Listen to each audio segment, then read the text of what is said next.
Turns out, a delightfully clean home can make for a delightful start to the day.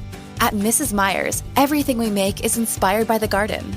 With plant-derived and other thoughtfully chosen ingredients, our cleaning products smell like a dream and work like the Dickens, leaving your home sparkly clean and your to-do list tackled in no time. Goodness, there's no better feeling than that. Mrs. Meyer's, rooted in goodness. Visit mrsmeyers.com today. Get softer, smoother, and more even-toned skin after just one use with the new Gentle Exfoliating line from Cetaphil. Formulated with a unique triple acid blend that promotes surface skin cell renewal, these gentle chemical exfoliators remove dead skin cells and refine skin's texture while hydrating, resulting in softer, smoother, more even-looking skin. Shop the new Cetaphil Gentle Exfoliating line in the face and body aisles at your local Target store or online at Cetaphil.com. This is Optimal Health Daily.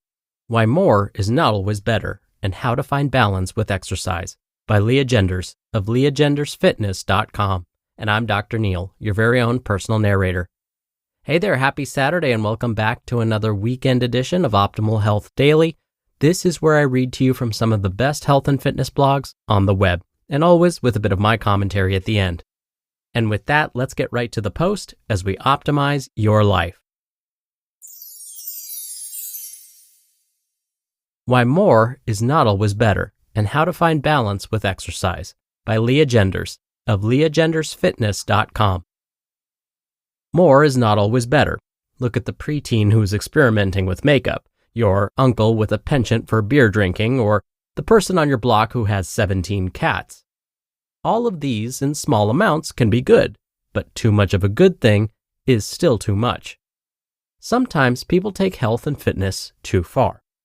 If the American Heart Association says 150 minutes of cardio per week is good for my heart, then 500 minutes must be better.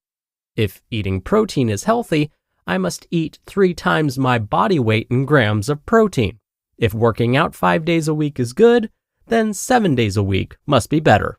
If I'm not getting the results I want, I should push harder and do more. Not so fast. Just like with makeup, alcohol, and cats, more is not always better when it comes to exercise. Tim Ferriss talks about the minimum effective dose theory in his book, The 4-Hour Body, which I admit I have not read, I only have read about the theory. I like the concept, and I'll expand on it in my own way, which may be different than he originally intended. What is the minimum you need to do to achieve the results you desire? Keeping in mind that more is not always better, is it possible you are doing more than needed and are hindering your results? Of course, the key to the theory is effective. It's not about doing the minimum all the time, even though I do set bare minimum goals for myself. I interpret the minimum effective dose theory as doing the minimum that is effective, and not more to the point of detriment. Depending on your goals, the minimum effective dose may still be a lot of hard work.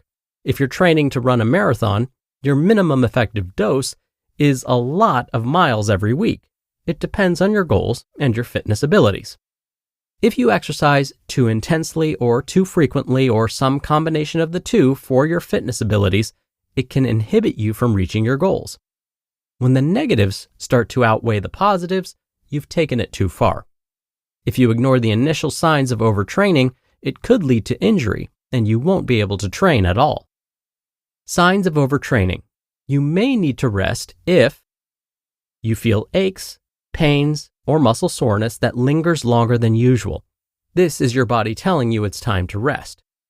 If your resting heart rate is elevated beyond normal for a few days, it's time to rest. If you notice a sustained decrease in performance, then it's time to rest. If you have heavy legs while running, it's time to rest. If you can't sleep despite feeling exhausted, then it's time to rest. If you're reaching for caffeine to give you the energy to get through the day, it might be time to rest. If you're getting sick more often, it's a clear sign of a weakened immune system, and it's definitely time to rest. Recovery protocol. Exercise causes stress on your body. It's good to stress your body with exercise because that's how you send the signal to grow stronger, get faster, and fitter. However, The adaptation happens during the rest after you exercise, not during the exercise session itself. That means if you don't allow the proper time for recovery, you won't see the full benefits of your hard work, and you may risk injury, overtraining, or burnout.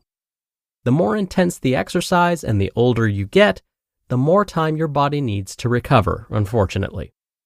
If you're stressed at work or at home, or if you haven't been sleeping well, then you may need even more time to recover. It's all connected.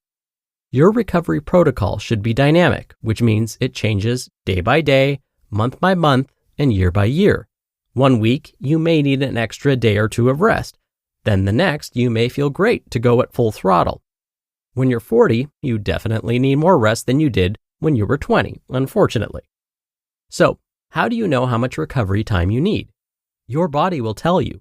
You just have to learn to listen to what it is telling you and honor that communication. Most athletes, yes, I mean you, need to take at least 1 to 2 full rest days a week. Active recovery exercises like walking, foam rolling, and stretching are perfect ways to keep moving in a gentle way on rest days. Are you getting 7 to 8 hours of quality sleep per night? Sleep plays an important role in stress levels, recovery, and regulation of hormones. Most of our body's recovery processes happen while we are sleeping.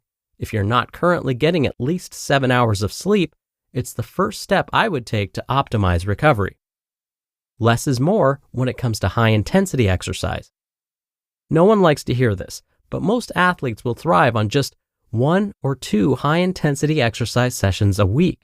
A highly trained athlete with an optimized recovery protocol may be able to handle 3. Remember the minimum effective dose theory? You'll get better results with fewer high-intensity sessions that include proper recovery than you will with more high-intensity sessions that you are not properly recovering from. Strive for balance, not too much, not too little. The key is to find the balance between not enough exercise to make an impact and too much that causes detriment. Our goal achievement depends on us to be able to find that balance. If you don't work hard enough, you won't see results, but if you push yourself too hard, you may sabotage your results. An exercise program should be a mix of high-intensity exercises, low-intensity exercises, stretching, cardio, strength training, mobility work, and recovery days. Athletes that put all of their focus on one component of fitness and ignore the others will end up unbalanced, and that can be unhealthy. Fitness should ultimately be about health. Sure, you may want to achieve lofty performance goals and look good in a swimsuit. I was going to say look good naked, but this is rated G after all.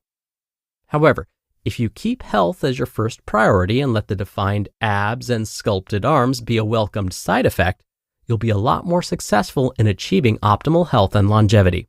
So, take an extra rest day if you need it. Listen to your body. Work hard. Sleep. Eat for health. You got this. You just listened to the post titled, Why More is Not Always Better and How to Find Balance with Exercise by Lea Genders of leagendersfitness.com, and I'll be right back with my commentary.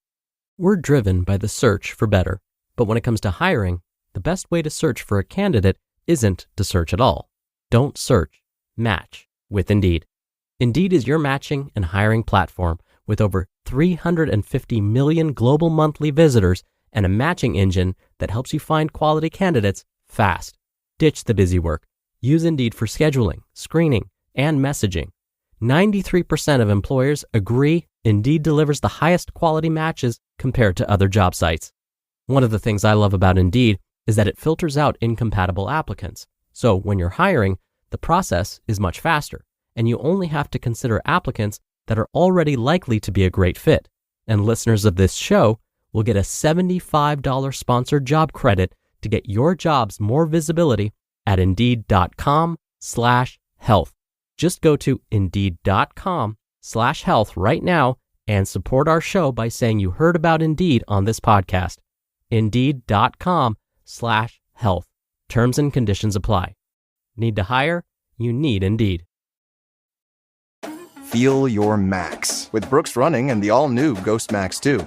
They're the shoes you deserve, designed to streamline your stride and help protect your body. Treat yourself to feel-good landings on an ultra-high stack of super comfy nitrogen-infused cushion that takes the edge off every step, every day. The Brooks Ghost Max 2. You know, technically, they're a form of self-care. Brooks, let's run there. Head to brooksrunning.com to learn more. Dr. Neil here for my commentary. In today's article, Lea talked about how important those rest and recovery days are for us. And when our muscles are feeling sore, it may feel really good to enjoy a day of relaxation on the couch, binging our favorite shows. But when our muscles are feeling sore from an intense workout the day before, an active recovery day may actually be the best thing. Lea talked about examples of active recovery like walking, foam rolling, and stretching. So notice, these are light intensity movements to incorporate on rest days. Now, I know it seems like moving is the last thing the body wants when our muscles are feeling sore after an intense workout, but it's actually one of the best things to do. This is because gently moving those sore muscles will help them recover faster. By gently moving those sore muscles, we force the body to send more nutrient-rich blood to those muscles, and that nutrient-rich blood supply will help those sore muscles heal faster. So, even just a few minutes of gentle walking or stretching can help speed up the healing process, and then you'll be feeling better, hopefully, in no time. All right, that'll do it for the Saturday episode. I hope you're having a great weekend. Thank you so much for being here and listening every day. Thank you so much for sharing this show with someone. And don't forget, I'll be back here tomorrow as usual. So I'll see you there where your optimal life awaits.